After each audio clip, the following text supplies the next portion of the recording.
Let me start with a quiet update that almost nobody is talking about, but it should immediately change how you think about your LSAT timeline. On your official LSAT score report, LSAC has added a new field. It's labeled the Writing Ability Score. Now, I want to be very clear right away here. This does not mean the writing sample is scored today. If you're taking the LSAT in February or April or June, or you took it back in January, nothing is changing for you overnight. LSAC has not made any announcements, there have not been any press releases, no official rule change. But LSAC is not redesigning their score reports casually. They're not adding a field to the score report unless they expect some data to live there eventually. And once you understand why that field exists and what problem LSAC and law schools are trying to solve, the takeaway becomes pretty clear. If you can reasonably be ready to take the LSAT, taking it before LSAC starts scoring the writing sample is one of the cleanest ways you can reduce your LSAT and admissions uncertainty, reduce your risk, and avoid being a guinea pig or one of the first groups taking the LSAT under a brand new scoring system. So today I want to walk you through what is actually changing with the LSAT, why law schools want the writing sample to be scored, how a scored writing sample would really be used, and how to protect yourself either way with a simple plan.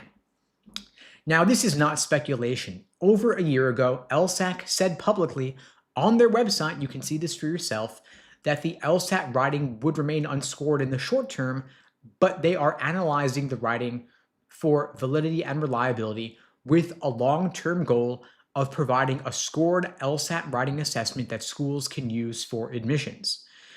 Now, validity and reliability are prerequisites for scoring. They are not spending years analyzing those factors unless they are deciding whether it can be scored defensively. Now, LSAC has done a couple of important things over the past few years to this goal. First, they redesigned the writing sample. It is now argumentative writing. Secondly, they standardized the format, and they provide proctoring for it online as well. And they integrated writing directly into the logistics of the LSAT.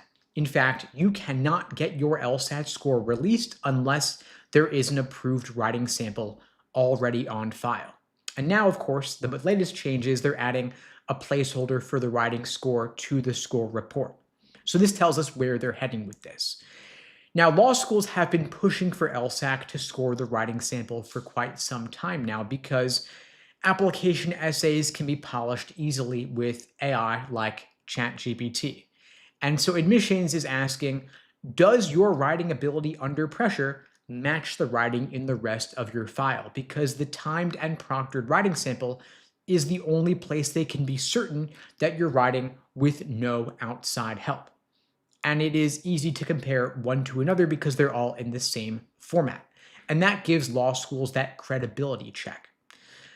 Now, a scored writing sample is not going to be another arms race like the multiple choice LSAT score itself, but it will still give context, and it could help break ties when applicants cluster around similar LSAT scores and GPAs.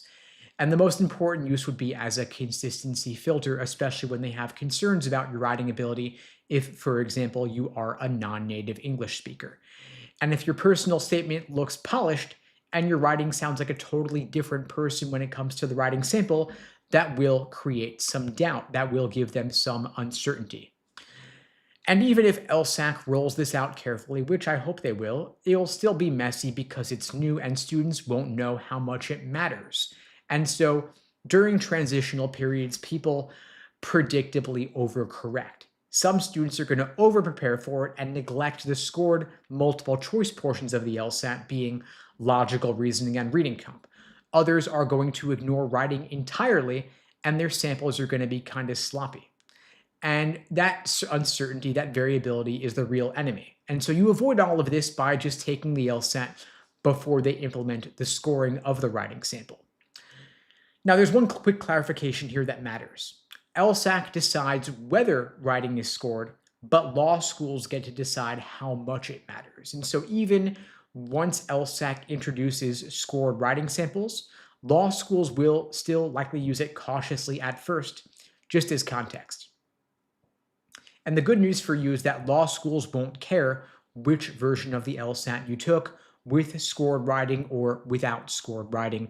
Just like during the transition away from logic games, some people applied with logic games prior to the removal, others applied with logic games after the removal, and law schools didn't care. They're not going to penalize you for whichever version of the LSAT you took. Now, I'm recommending, all else being equal, to try to be done with the LSAT before the change because changes always introduce uncertainty. But taking the LSAT earlier is not a good move for everybody. You should not rush to take the LSAT if your practice tests are still wildly fluctuating, if you're missing questions because you don't understand the arguments, or if you're still building the core fundamentals. In those cases, not good to take the LSAT early, not a strategic move. The writing change does not outweigh a weak LSAT score ever. A couple points lower on your LSAT will cost you far more in scholarship money than avoiding the writing transition would save you. But taking the LSAT earlier could be smart given a few prior factors or prerequisites. So first, if your practice test range is already close to your goal, you might want to take it sooner. If you have time for one focused refinement cycle, meaning there is one specific weak area that you can address before you take it, it's a go. And third, if you can complete the writing early enough that your score release wouldn't be delayed. If all of those are true, taking it earlier is a good move. And the good news is that if you took the LSAT prior to the upcoming change, you won't have to redo the writing. They will not retroactively invalidate your score that was valid under the published rules when you took the test. And your LSAT score remains valid for 5 years. Just like if you took the LSAT before they removed logic games, they're not making you redo the LSAT without logic games. You get to choose which format you take. If you plan ahead now, you're in a relatively fortunate position. It's a good place to be. Now, when it comes to the writing sample, law schools are not looking for beautiful, polished Shakespearean prose here. They're looking for your ability to make a structured, coherent argument. They want to see that you can take a position, you can support it logically, you can, though, acknowledge the other side, and you can communicate clearly under time pressure. So good writing means you state your thesis clearly and early in your intro paragraph. Your reasoning is easy to follow. You have structured paragraph breaks that each do one job, and the tone of your writing matches the rest of your application. Ideally, you want to have good grammar and good spelling, but those are not the most important things here. Now, when it comes to writing, you need to have a repeatable structure. You've got 50 minutes in total, 50 minutes. 15 of those are for pre-writing and taking notes, 35 minutes for the actual writing. And so for your pre-writing, that's when you are picking a side, you are choosing 2 reasons to back it up, and if you can make a structured outline with your thesis, your first reason, your second reason, your strongest counter argument that you acknowledge, and then your rebuttal of that counter argument. And then, of course, you draft your topic sentences to give your reader a clear roadmap. Then in the actual writing portion, you write the full paragraphs that were laid in your outline. Target length should be roughly 400 words to make it meaty enough, but not overraw. Now, you don't want to try to sound impressive. You don't want to try to use big vocabulary words where you're not even sure what they mean. You don't want to ignore the evidence that they're giving you. You want to make use of it.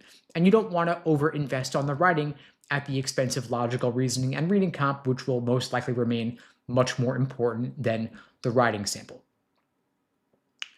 Now, while writing sample is unscored for now, remember that they do plan to score it in the near future. They will probably start scoring it either in the second half of this year or the second half of next year, because new LSAT years begin in July of each year. So probably for this cycle beginning in July of this year, 2026, or if not, then July of 2027 will be when they start scoring the writing sample.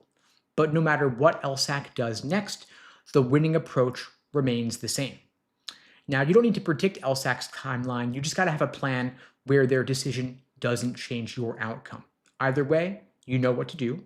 And if you'd like my help, I'm offering free LSAT tutoring lessons for everybody out there watching this now or later. The link is unpluggedprep.com/start. The link is below this video on YouTube. pinned in the chat on YouTube and in my bio on TikTok as well. Open offer to everybody, free LSAT tutoring one-on-one. I will meet with you personally on Zoom video, help you craft your plan of attack for whenever you're taking the LSAT, whether it's February, April, June, or beyond. And if you find these lives helpful, I offer these every single weekday, same time, same place, 2 p.m. Eastern, 1 Central, 11 Pacific, here on YouTube, TikTok, Instagram, wherever you're watching this. So please do spread the word. The only way this grows is through word of mouth. I don't do any advertising for these lives, and the algorithm doesn't really boost these because they can't run ads during them. And so I do appreciate your support, spreading the word, sharing this on your socials if you can. I do see a ton of questions coming in here. I will get to as many of those as I can. Please keep them coming. Drop them in the chat here. Just going to scan through here.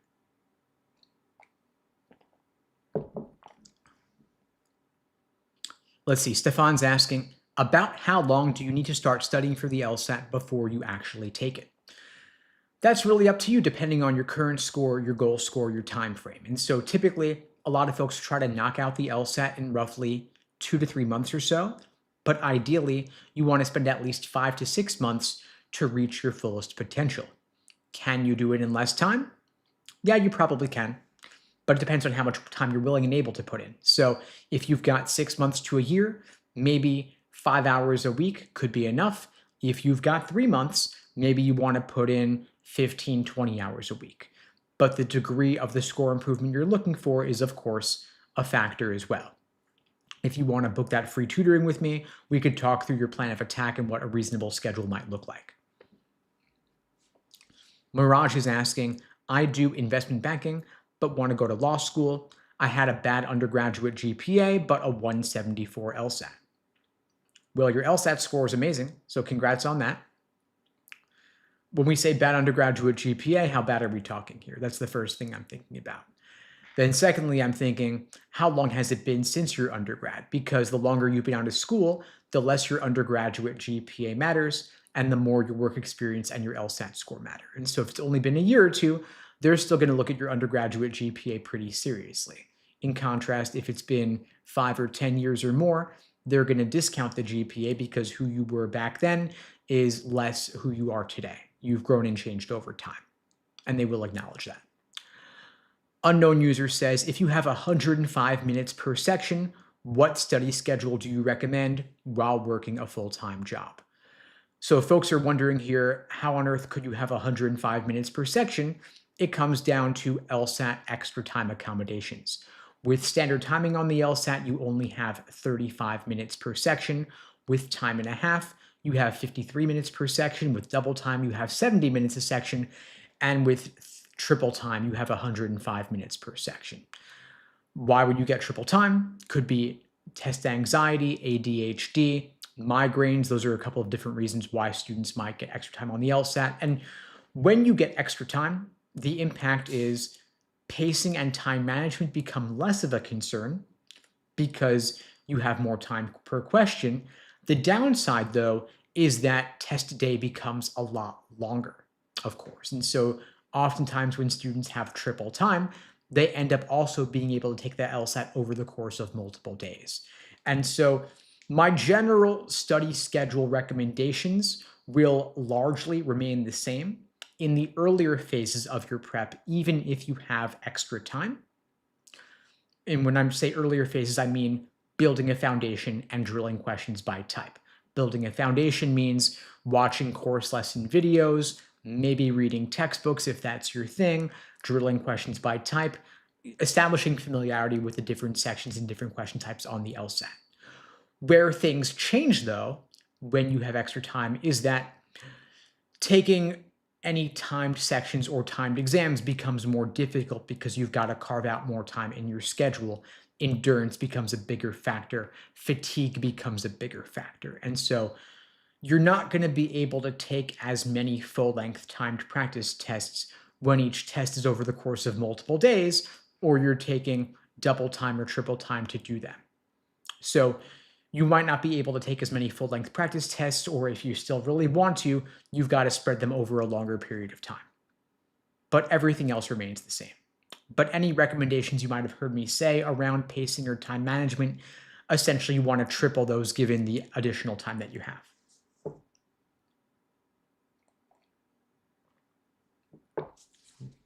Annika's asking, I have a 3.95 GPA, but no impressive softs.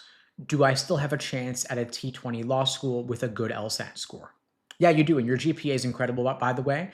The 3.95 GPA puts you at or above the medians for all of the top 20 law schools, and a good LSAT score, good meaning 170, 174 plus, will make you a strong contender at any of those schools, and you'd probably get into a good number of them if you were to apply with a 174.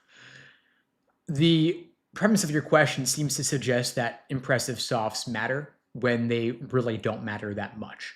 Law school admissions is primarily your LSAT score number 1, GPA number 2, everything else a distant 3. And so I'd rather that you have a 174 plus on your LSAT than have any quote unquote impressive softs. And the reason is that law schools are really driven by the chasing of rankings in the US News World Report. And so the metrics, your LSAT and your GPA, are the biggest factors. That's what they ultimately care about. Softs can be nice, they can be tiebreakers, but you got to have the numbers first and foremost. So you've got a great GPA, just achieve that killer LSAT score to match it, and you've got a great shot at a lot of these schools. And if you want to talk through particulars, feel free to book that free tutoring lesson with me through the link in my bio. Julian's asking, what is your opinion on the best way to attack necessary assumption versus sufficient assumption questions? So these are two different types of logical reasoning questions. Necessary assumption questions are far more common, by the way, than sufficient assumption, so I would start there. Necessary assumption questions are asking you for what is an assumption that is required by the argument in order for the argument to be valid. And so you distinguish these from sufficient assumption, by the way, based on the keyword or phrase in the question stem. Necessary assumption questions contain words and phrases synonymous with necessity, like depends upon, requires, and assumes. In contrast, sufficient assumption questions contain words and phrases synonymous with sufficiency, like allows, enables, properly inferred if assumed, and logically follows if assumed. And so, again, first you want to distinguish them. Necessary assumption questions contain words and phrases synonymous with necessity. In contrast, sufficient assumption questions contain words and phrases synonymous with sufficiency. And so necessary assumption being far more common, I would start there. You want to look for a key answer choice that, when negated, would destroy the argument.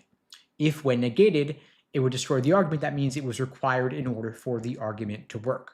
So this is where the negation or denial test comes into play. You just ask yourself for each choice, does this need to be true? Then the answer is, if it were not true, what would happen? If you negate it, if you say this did not happen, then the argument's destroyed. And that's how you can tell that it was in fact required by the argument. And so you'll be in pretty good shape. And by the way, the three most common question types on the LSAT logical reasoning are necessary assumption, inference, and flaw. So I would start there. I would master those first before focusing on any of the less common types like parallel or resolve and even or evaluate, and even sufficient assumption is a relatively less common type. So I'd start with necessary assumption to begin with, using that negation test. Sufficient assumption you can get to later, but I would start with necessary. And I have in-depth YouTube videos on all the different logical reasoning question types.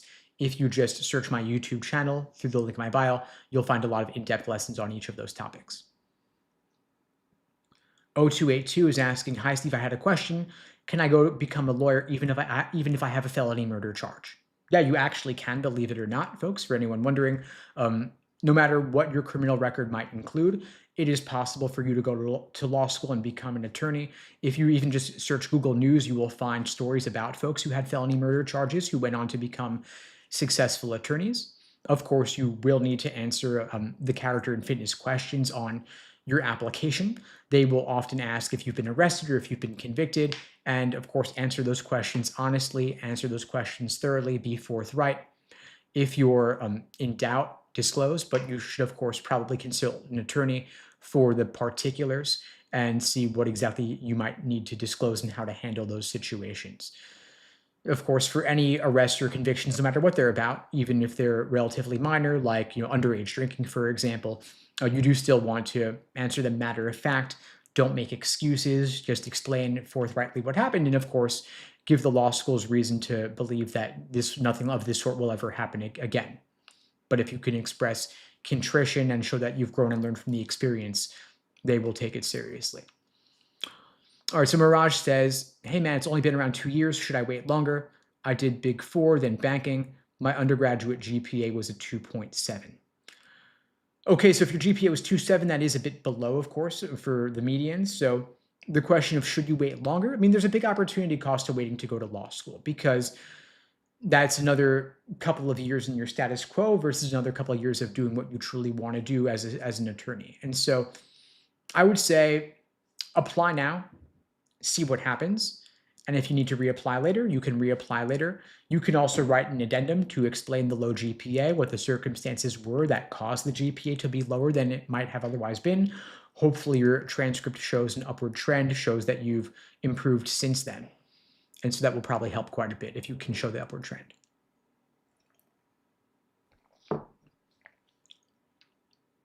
Just scanning through the chat here for other questions. Keep them coming. Happy to keep addressing them, keep the questions coming. I'll get to as many as I can.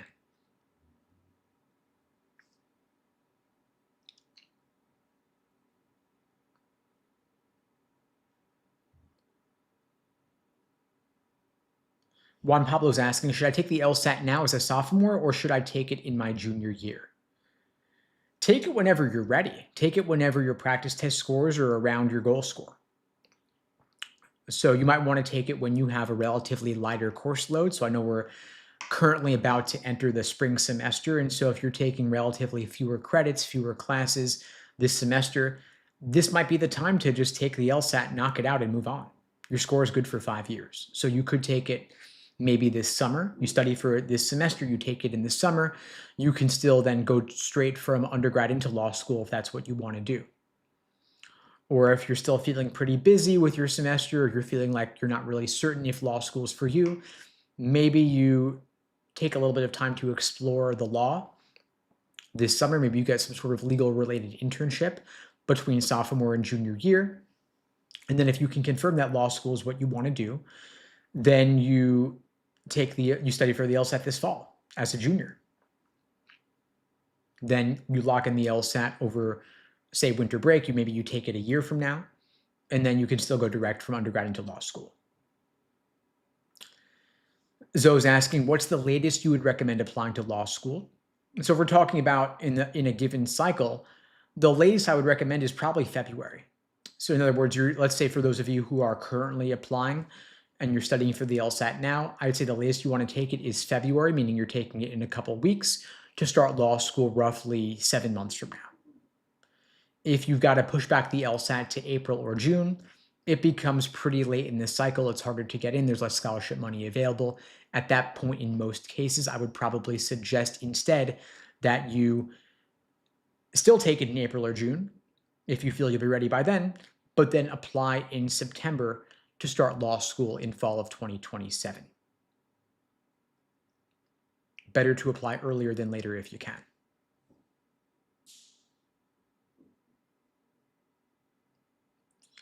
Cost is asking, what's a good LSAT score to aim for if you're looking for scholarships? So it's all relative, right? So what is a good LSAT score is relative to the median of the schools that you're looking at. In general, if you can apply with an LSAT score and a GPA above the medians of the schools you're looking at, you become increasingly likely to get significant scholarships the higher your numbers are above the medians of those schools. It's as simple as that. And by the way, you can look up the LSAT median and the GPA median of every single ABA-approved law school in their 509 reports. So if you just Google Harvard Law School 509 or Yale Law School 509, you will see the 509 reports where you'll be able to see the LSAT and GPA medians of last year's entering class, and they actually just published those. At this point, I think it was about a month ago, so it's fairly recent data, and you'll be able to see what it takes to get into those schools. Keep in mind that those are last year's numbers, of course, and so every year the numbers are increasing because of GPA inflation and LSAT inflation, and so you might want to assume that those numbers are going to be higher next cycle, so you're going to want to aim for higher than what is currently published, but that will give you a reasonable sense of the kinds of numbers that you want to have. So to Claire Jim's question, she's saying her undergrad GPA is a 3.6, LSAT is low 160s. Do I have a chance of getting in anywhere good? So again, like I said, good is relative. What does good mean to you? What are your goals? Everyone has different goals and aspirations, right? So for the top 14 law schools, for example, their GPA medians are roughly 3.9. Their LSAT medians are low 170s. And so your LSAT and GPA are below both of those. And so you probably wouldn't get into a top 14 law school, but you may not need to get into a top 14 law school. Maybe you want to go to a top 50 law school or a top 100 law school. And to get into a law school ranked 100, your numbers are great. If you want to get into a T14, you might need to have higher numbers. And of course, your undergrad GPA might be fixed at this point, but you still have room to improve your LSAT score. And so if you do want to go to a top 14 law school or a top 20 law school, I would strongly suggest that you retake the LSAT, just for the best chances and to maximize the scholarships that you can get as well. And to Adiba's question, yes, a good LSAT score can make up for a mid or low GPA. They actually weigh LSAT scores more heavily than lower GPAs, and so you can certainly offset that. You will be a so-called splitter applicant, totally fine. Law schools love splitters, and if you want help raising up your LSAT score, feel free to book that free LSAT tutoring lesson with me. The link is unpluggedprep.com/start. The link is below this video on YouTube, pinned in the chat on YouTube, and in my bio on TikTok as well. Happy to help. I see Mvite Milano asks, what should I do if I have a low GPA? Should I explain on my application? Yeah, you might want to, and you just talk about what happened and why. So in other words, what caused your GPA to be lower? Why was it lower? And can you show an upward trend after whatever the event was that caused it to be low? And so if you had a health issue, if you had a family emergency, if you had difficulty adjusting to college during freshman year, all of that is fine and normal and even to be expected in some cases. And so you just write a couple of sentences explaining what happened and why. Hopefully your GPA improved since those events would have happened, and you can show that upward trend to show what you are truly capable of. Just needs to be maybe 3 or 4 sentences max, concise. Don't make excuses, just explain what happened and give them confidence that it won't happen again in law school. Mirage is asking, could doing a master's offset the GPA? In other words, could you enroll in a master's, get a 4.0, and then write off the undergraduate GPA?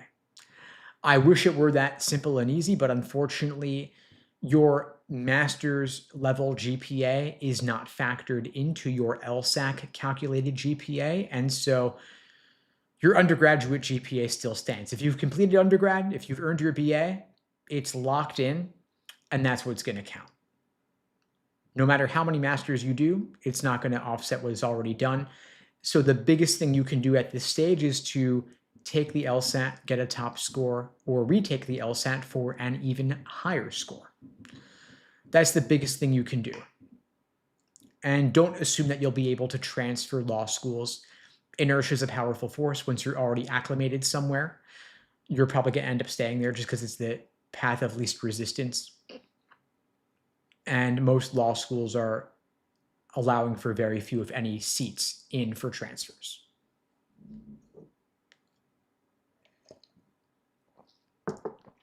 Toby's asking, is the LSAT no longer testing logic games? Yeah, so the LSAT removed logic games after the June 2024 LSAT. At that time, they replaced logic games with a second scored logical reasoning section. And so if your prep books, if your courses are talking about logic games, teaching logic games, they are severely outdated. Throw them away, give them to your worst enemy. And in general, I would not use LSAT books because they can be outdated. A lot of them use fake, unrealistic questions. A lot of the ones on Amazon, even those with good reviews, are written by ChatGPT. There are some significant tells in those textbooks, and still including the prompts in some cases. And so very prone to mistakes and errors and even hallucinations. I would steer clear of those. I would use up-to-date online courses that better reflect the modern LSAT. And since the LSAT itself is going to be online, you want to study online as well with the most up-to-date materials.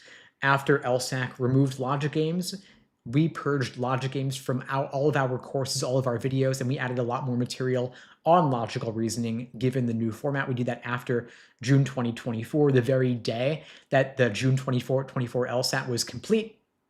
We did a hard delete on all the logic game stuff. We were prepared months in advance for it because we wanted to make sure that we're giving you the most up-to-date materials.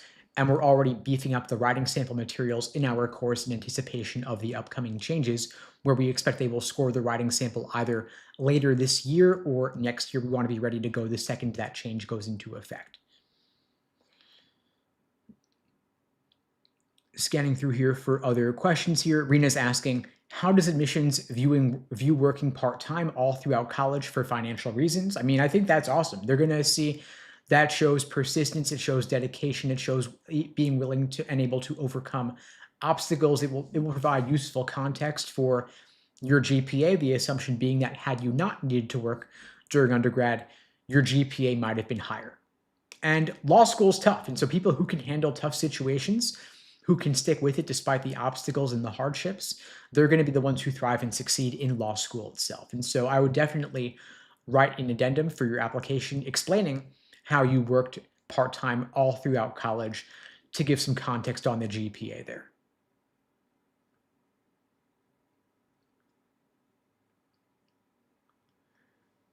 San is asking, how can I start studying if I've never really thought about becoming a lawyer and I'm a comp sci major? So, I mean, the best place to start is take a cold diagnostic, take a practice test, see where you stand.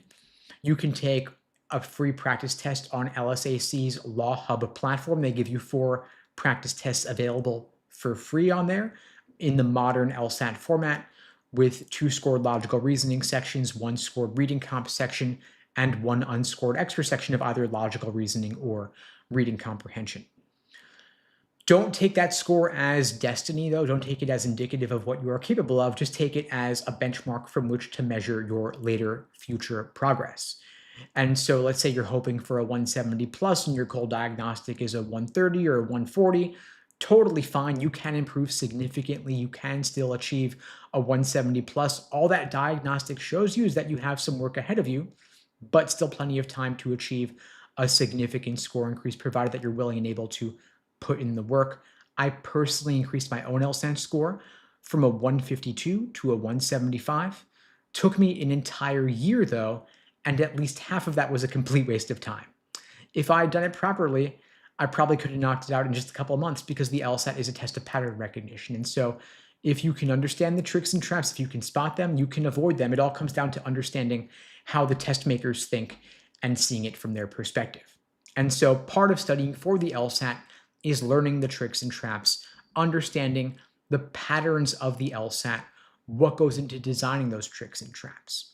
And so over time, as you do more practice tests, you do more drill questions, you will understand more of the traps. Ultimately, the LSAT isn't really a logic test. It's more a test of reading and pattern recognition.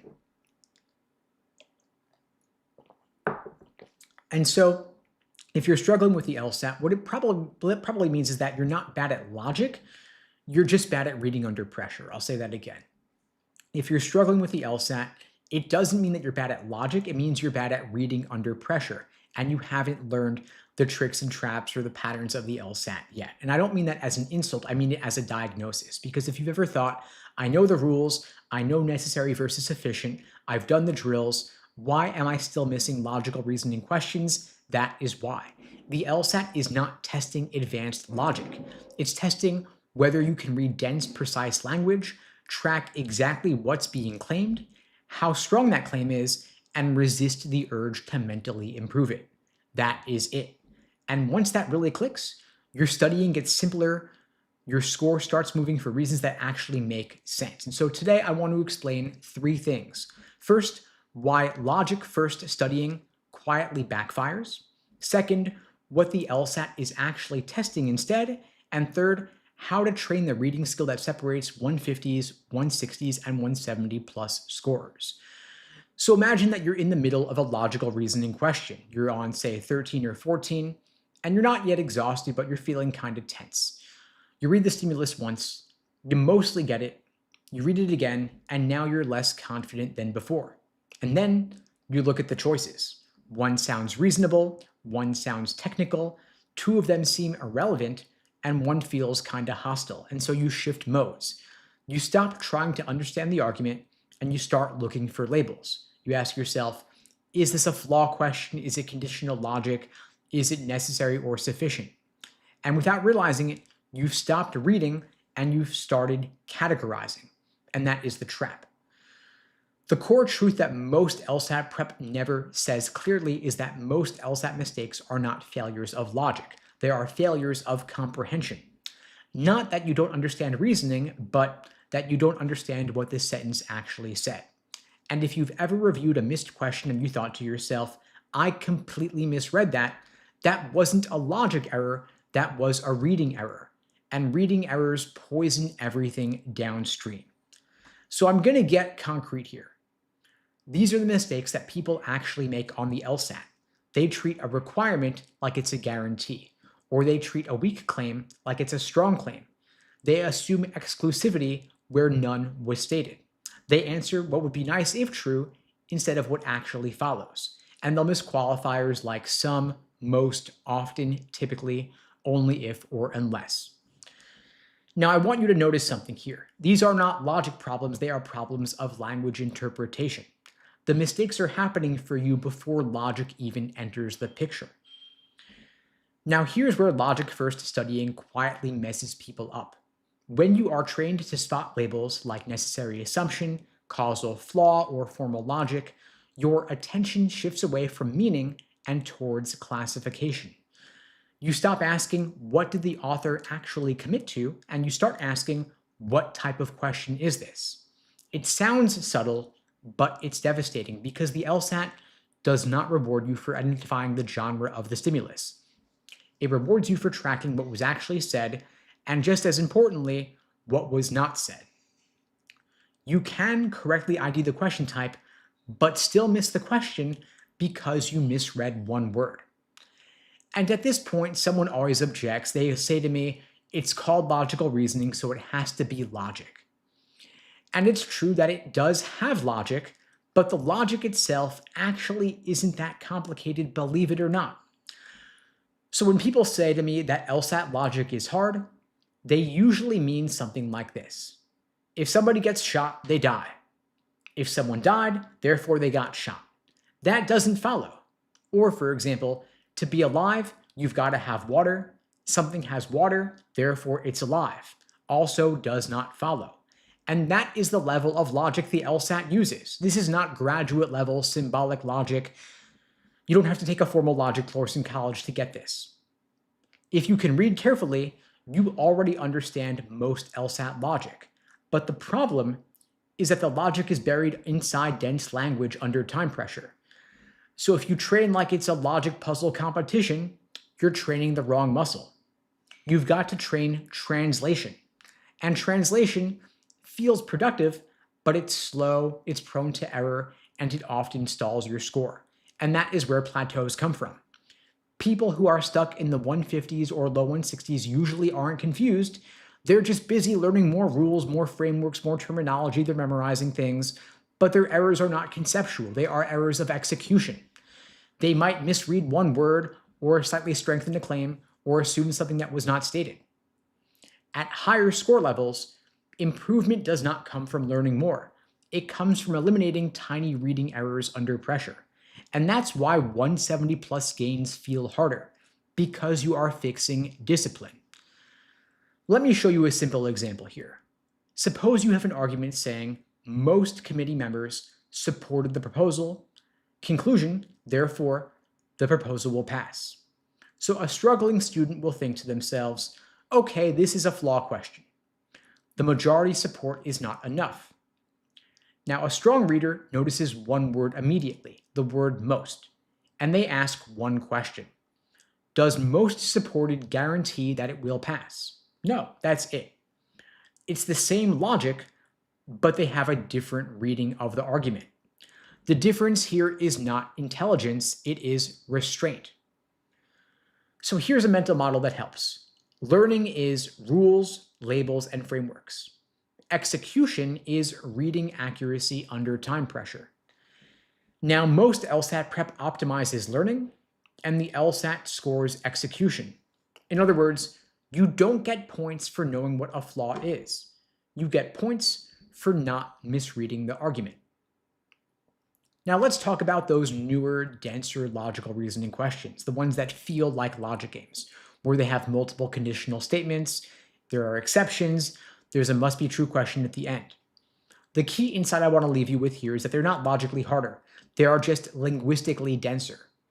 So what breaks people on these questions is not the logic, it's the working memory. Because when your working memory overloads, your brain starts oversimplifying or filling in gaps, and that's fatal on the LSAT.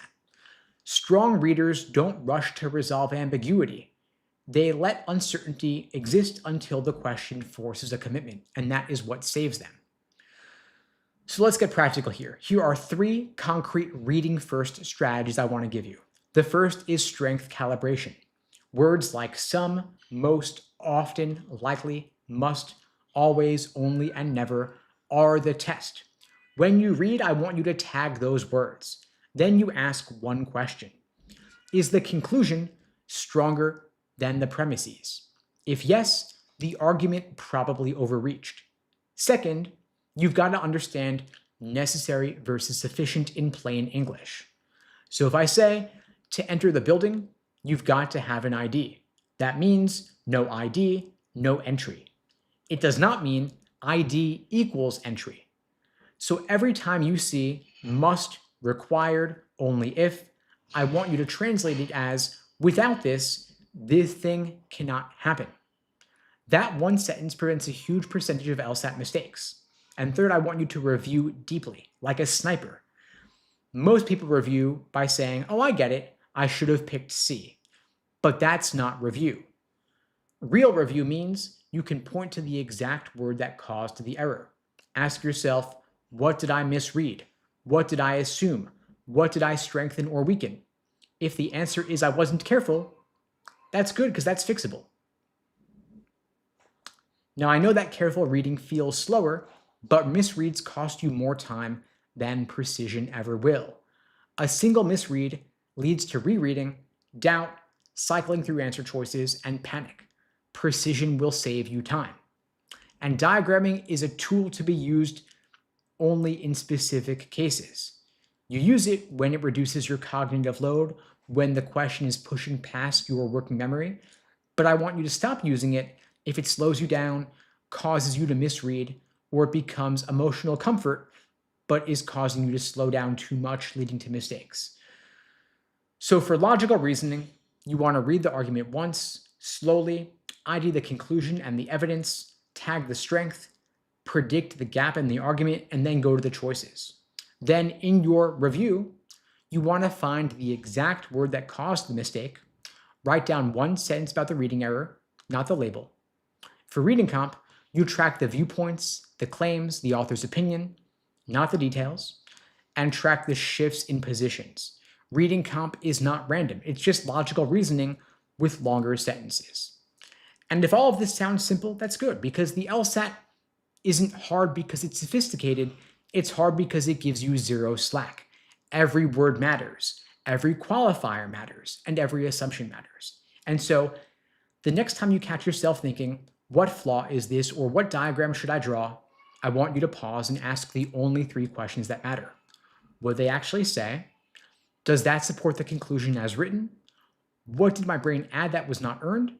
And if you do that constantly, and you stop chasing the illusion of progress, and you start building the kind of precision that actually moves your score, you're going to win. Because on the LSAT, logic is not the fight, reading is the fight. And if you'd like my help, acing the LSAT, getting that top score, getting into better law schools, getting more scholarship money, compensating for a low GPA, I'm offering free LSAT tutoring lessons for everybody watching this now or later. The link is unpluggedprep.com/start. The link is below this video on YouTube, pinned in the chat on YouTube, and in my bio on TikTok and Instagram as well. Open offer to everybody watching this now or later. Happy to meet with you, talk through your plan of attack. I see some more questions coming in. I'll get to as many as I can here. I see a question from Ray asking, Is there a tip for someone who struggles to comprehend some of the reading comp enough, but rocks logical reasoning? So reading comp is like a big logical reasoning argument. And so the difference being there are multiple arguments in the reading comp section. So you could break it down, for example, paragraph by paragraph if you'd like. See if each paragraph contains a viewpoint, what's the evidence, what's the support, and what is the major point they are driving towards. There are multiple arguments in a reading comp passage typically, and so you want to look through what are the arguments being presented, what is the support for those arguments, and what is the author's main idea or central idea. If they could leave you with only one thesis statement, what would that statement be? If you can hone in on that, that's going to help you solve all of the big picture global questions like main idea, primary purpose, passage organization, title, tone, author's opinion.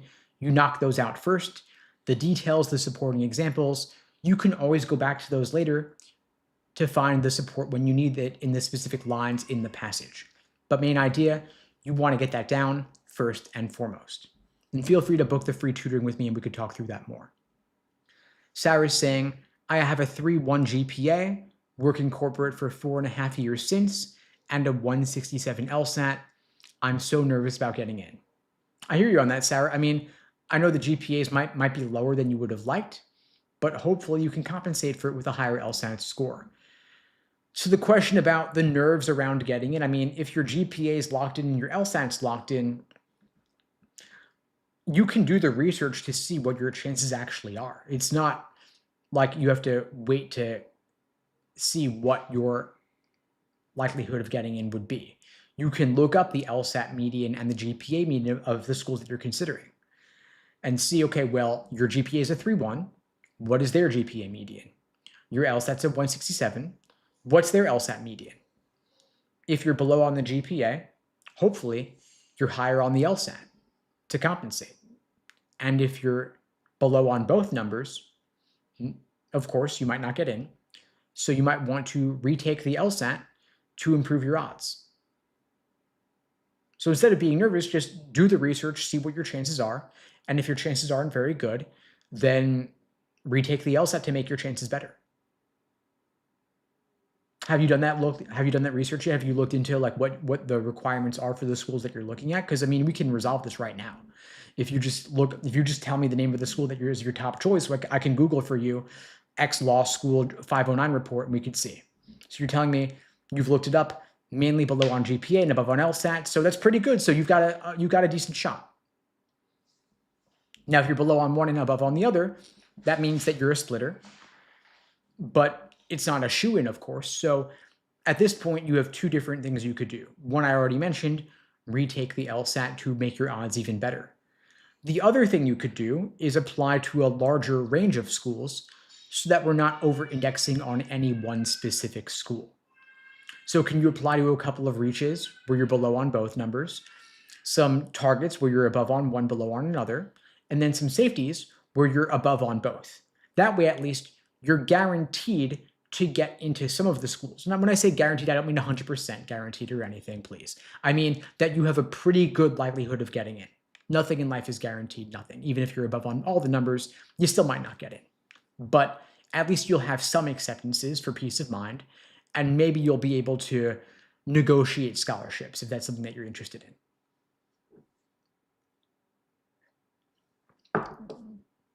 I see Lobster, I think it's Lobster emojis asking, how do people survive money-wise while in law school and don't have time for a job? Good question. Some people have support from friends and family.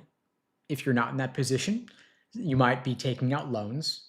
You should know that the federal government is eliminating the Grad Plus loans starting in July. This will affect all of you starting law school this fall and beyond. They're capping how much you can borrow from the federal government. And so for that reason, it's becoming more important to get scholarship money for law school. So there are some people who go to law schools where they're above on the numbers significantly, meaning that your LSAT score and GPA are both above medians. The higher you are above on one or both numbers, the more scholarship money you're likely to get. And that can get you significant scholarship money. In some cases, a full ride. In some cases, a full ride plus a living stipend. Not everybody, but some people are surviving money-wise because of the loans and because of the living stipends. So that might be one route to consider. You can also get scholarships and take out loans to live nicely during law school, but of course you want to make sure that you're getting jobs after the fact to be able to pay for it.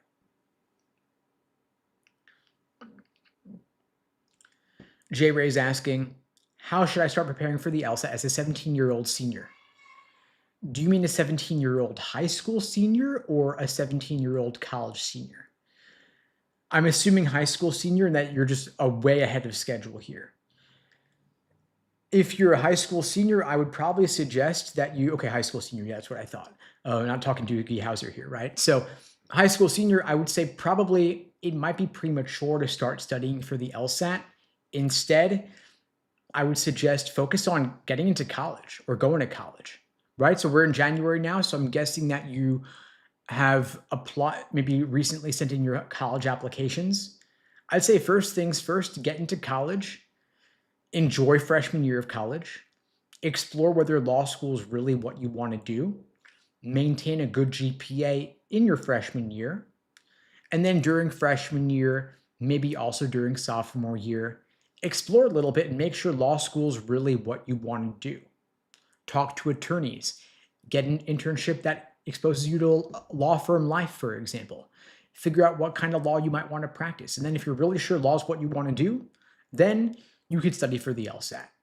And ultimately, the way to study for the LSAT will not vary whatever age you are. So the advice I would give you, J. Ray, is no different than the advice I would give anybody else who's already in college. You build a familiarity with the different sections of the LSAT, the different question types. You take a practice test, you see where you're at, you think about what law schools you want to go to, and you decide, okay, well, my score is this low. I want it to be that high. The difference is 20, 30, 40 points, whatever the case may be.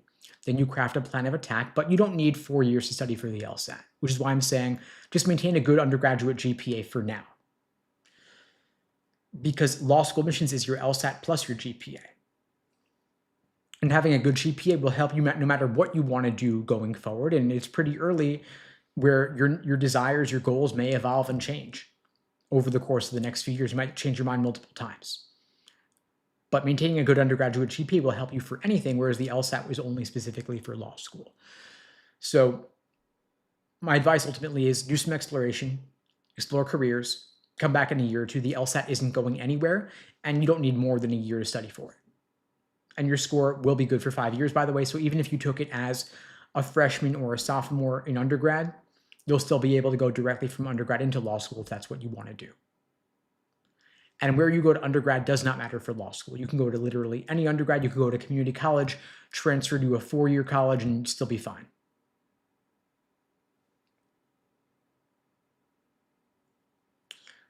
Private Dumps is asking, does the law school you go to matter? Maybe. I mean, what kind of law do you want to practice? If you want to work in big law, if you want to work as a judicial clerk, prestige matters. I think they're oftentimes recruiting from your T14 law schools, Harvard, Yale in particular. If you want to be president of the United States, a lot of them had law degrees. A lot of them went to Harvard and Yale. If you want to be on the Supreme Court, a lot of them went to Harvard and Yale law. If you want to open your own practice, might not matter. If you're inheriting a family practice, it might not matter. So it can matter, but not necessarily.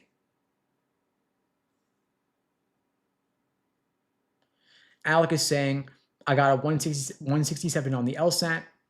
I want to retake to get into a better school. What do you think? Studied for 6 months. Yeah, you could retake. I mean, getting a 170 plus will do a lot more for you than the 167 will. And if you study for 6 months, that's great. But I guess the question is, how did you study? Did you self-study with a textbook? Did you take a course? Did you get private one-on-one coaching? Is there a kind of support that you did not take advantage of that you think might have helped? And now you're circling back to this on a retake and considering to explore that particular course of action. If you want to talk through options, of course, I'm happy to help. I'm offering free LSAT tutoring for everybody watching this now or later. The link is unpluggedprep.com/start. The link is below this video on YouTube, pinned in the chat on YouTube, in my bio on TikTok and Instagram as well. Happy to meet with you personally and talk through your plan of attack. That's an open offer to everybody watching this now or later, by the way. I know that your GPA is a bit low, but the LSAT can, of course, balance it out. Law schools weigh your LSAT score more heavily than your undergraduate GPA, by the way. And so retaking it, getting a higher score could do a lot for you to offset the lower GPA. And I think someone was asking how tutoring can help. Yeah, Key's asking, how can tutoring help for getting a higher score? Well, I mean, the thing is that, Key, is that when you're studying on your own, you don't know what you don't know, right? And so getting some expert guidance from someone who's been there and gotten through that process themselves, it's going to make your path forward that much smoother. We make sure that you have a proper study plan, laying out exactly what to do, building a strong foundation, learning the different questions, the different sections, the different question types, moving on to pacing and time management, and ultimately endurance, and of course, making sure that you're reviewing properly. We use a framework called the Socratic review method. It's the cornerstone of my courses and my coaching programs. The idea being that we want to help you get down to the root cause of what you're getting wrong and why, making sure that you're looking at what are the key insights you can gain from your analysis to avoid making the same mistakes again. So we look at, was your mistake coming from the argument, the question stem, or the choices? Was there a particular tempting wrong answer choice that lured you or attracted you? Was there an unappealing right answer that dissuaded you or discouraged you from choosing that one? And so if we can get down to the root cause of what you're getting wrong and why, we can avoid your making the same mistake again. And so if you'd like my help working through that process or exploring whether tutoring might be right for you, or you just want some guidance or feedback on your study plan, I'm happy to help with that free tutoring through the link in my bio, free one-on-one video call with me personally. And by the way, folks, if you find these lives helpful, I do these every single weekday, same time, same place, 2 p.m. Eastern, 1 Central, 11 Pacific, here on YouTube, TikTok, Instagram, wherever you're watching this. Please spread the word, share this to your socials. The only way this grows is through word of mouth. I don't do any advertising for these lives, and the algorithm doesn't really boost them because they can't run ads during them. And so I really do appreciate your spreading the word in your Discord, subreddits, Facebook groups, group chats, wherever you're with others who are studying for the LSAT. I see Alexi is asking, what are your thoughts on the current law school application cycle? So the cycle is pretty slow. Law schools are taking a long time to get back to applicants. Part of that's due to the significant increase in applications over the past few years. Applicant numbers are up roughly 50%, 50% over the past 2 years. So for every 100 people applying 2 years ago, there are now 150 people applying this cycle. And so law schools are inundated with applications, and they're waiting to see who else will come along later in the cycle. And so if you're waiting for decisions, you might be waiting quite a while. And so just be patient. And the other thing to know is that LSAT medians are up and GPA medians are up. GPA inflation is real and not going anywhere. LSAT inflation is also up and not going anywhere. LSAT medians are up roughly 2 points from last year. And so the score inflation continues. And so recognize that you might need a higher LSAT and a higher GPA than you might have a couple of years back. So keep pushing for the higher scores. Again, if you want my help, I'm offering the free tutoring. The link is unpluggedprep.com/start. Link below my video on YouTube, pinned in the chat on YouTube, in my bio on TikTok as well. Feel free to book the call. I'm happy to help. I'll be back tomorrow, same time, same place. I'll see you all then. In the meantime, I wish you all the best and take care. Thanks for joining.